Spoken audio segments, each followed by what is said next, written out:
Shalom, selamat pagi Bapak Ibu Saudara yang dikasih Tuhan.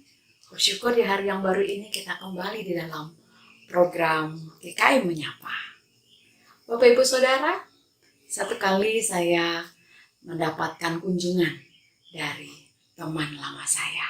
Tentu saya senang sekali saat saya membuka pintu, saya menyambutnya dengan sukacita dan cepat-cepat untuk mempersilahkan dia masuk ke dalam rumah saya. Bapak Ibu Saudara, saat saya mempersilahkan dia duduk dan saya juga duduk untuk mengawali pembicaraan kami, pikiran saya langsung bergerak. Saya mengingat apa yang bisa saya berikan, apa yang bisa saya lakukan untuk tamu spesial saya ini sebagai teman lama saya. Lalu saya berpikir minuman apa ya yang ada di dalam kulkas saya. Wah, saya ternyata punya sebotol sirup yang akan saya sajikan kepadanya. Saat saya hendak beranjak untuk pergi dari teman saya beberapa waktu saja, tetapi teman saya langsung menghentikan saya untuk mengatakan, sudah, tidak perlu repot-repot. Saya datang ke rumahmu karena saya ingin didengarkan, karena saya ingin curhat pergumulan saya selama ini. Kamu tinggal duduk bersama saya untuk mendengarkannya. Setelah beberapa jam, teman lama saya ini menceritakan pergumulan demi pergumulannya. Saya melihat wajahnya yang begitu berat, wajahnya yang begitu sedih. Tetapi setelah dia menceritakan semua pergumulannya, curahan hatinya, ada perubahan Bapak Ibu Saudara dari wajahnya. Dan saat kami mengakhiri dengan doa bersama, dia mengucapkan banyak terima kasih kepada saya karena mau memberikan waktu saya untuk dia. Dalam Lukas pasal 10 ayat 38 sampai 42 mencatat bagaimana Tuhan Yesus datang ke rumah Marta dan Maria. Sama halnya seperti saya ketika mendapatkan tamu, apalagi Tuhan Yesus itu menjadi tamu yang spesial buat Marta dan Maria. Lalu apa yang dilakukan oleh kedua perempuan ini? Lukas mencatatnya bahwa Marta yang pertama kali menyambut Tuhan Yesus langsung mempersilahkan Yesus duduk. Kemudian dikatakan lagi bahwa Marta mempunyai saudari perempuan yaitu bernama Maria. Sama halnya dengan Marta, Maria pun duduk bersama dengan Yesus. Tetapi Bapak Ibu Saudara, tidak lama kemudian Marta pun beranjak dari tempat duduknya. Alkitab mencatat Marta kemudian sibuk sekali melayani para tamunya ini, melayani Yesus dan murid-muridnya yang datang di rumah mereka. Bapak Ibu Saudara, saking sibuknya saat Marta melihat saudarinya yaitu Maria hanya duduk-duduk saja di dekat kaki Yesus dan mendengarkan apa yang Yesus obrolkan, bicarakan, maka timbullah rasa tidak enak, timbullah mungkin rasa iri kepada saudarinya ini. Kenapa dia yang begitu sibuk untuk melayani para tamu ini, Maria hanya duduk saja.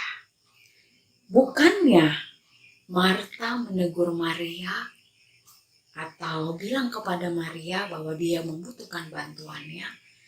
Alkitab mencatat lagi Marta mendekati Yesus untuk minta menegur saudarinya supaya membantu dirinya yang lagi sibuk melayani para tamu ini. Apa jawaban Tuhan Yesus Bapak Ibu Saudara? Di ayat 41 Yesus menjawab perkataan dari Marta. Marta, Marta, engkau khawatir dan menyusahkan diri dengan banyak perkara. Kemudian dia melanjutkannya lagi. Tetapi hanya satu saja yang perlu. Maria telah memilih bagian yang terbaik yang tidak akan diambil daripadanya. Bapak Ibu Saudara, apa maksud perkataan Tuhan Yesus mengatakan Maria telah memilih bagian yang terbaik?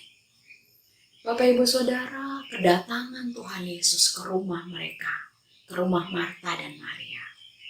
Karena Yesus rindu. Mereka berdoa, memiliki waktu bersama-sama dengan Yesus.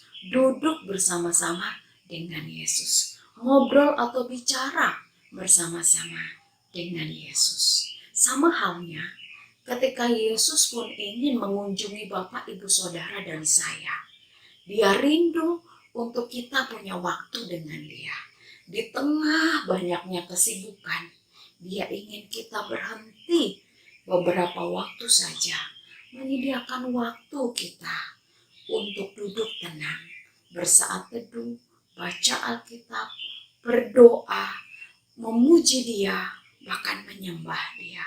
Itulah yang Yesus rindukan kepada setiap kita. Itulah yang Yesus inginkan dari Marta. Dan Yesus mendapatkan Marialah yang telah memilih bagian yang terbaik itu, yang tidak akan diambil daripadanya. Yang tidak akan diambil padanya. Sebab apa? Sebab saat Marta sibuk sekali untuk melayani kedatangan Yesus, maka ada bagian yang diambil dari kesibukan Marta, yaitu Marta tidak mendapat kesempatan untuk mendengar setiap perkataan Tuhan Yesus.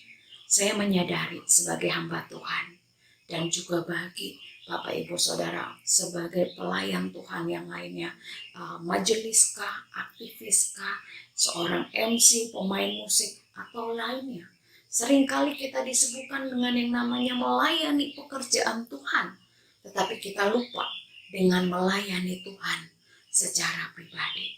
Melayani Tuhan secara pribadi yaitu ketika kita menyediakan waktu kita di dalam doa saat teduh, pujian-pujian kita kepada Tuhan, penyembahan kita kepada Tuhan, dan itu yang Tuhan rindukan. Saat di dalam kesibukan, maukah kita mengerem sebentar untuk menyediakan waktu kita dengan Tuhan? Maria telah memilih yang terbaik. Maria telah mengambil kesempatan yang terbaik saat tamu spesialnya itu Yesus datang ke rumahnya, yaitu duduk dekat kaki Yesus dan terus mendengarkan perkataannya, dan itulah yang dipuji oleh Tuhan Yesus. Moga kita juga mendapat pujian dari Tuhan kita saat kita melayani pekerjaannya. Dia juga ingin kita pun melayani Dia secara pribadi lewat waktu kita bersama Dia. Biarlah Tuhan, firman Tuhan ini memberkati kita semuanya. Amin.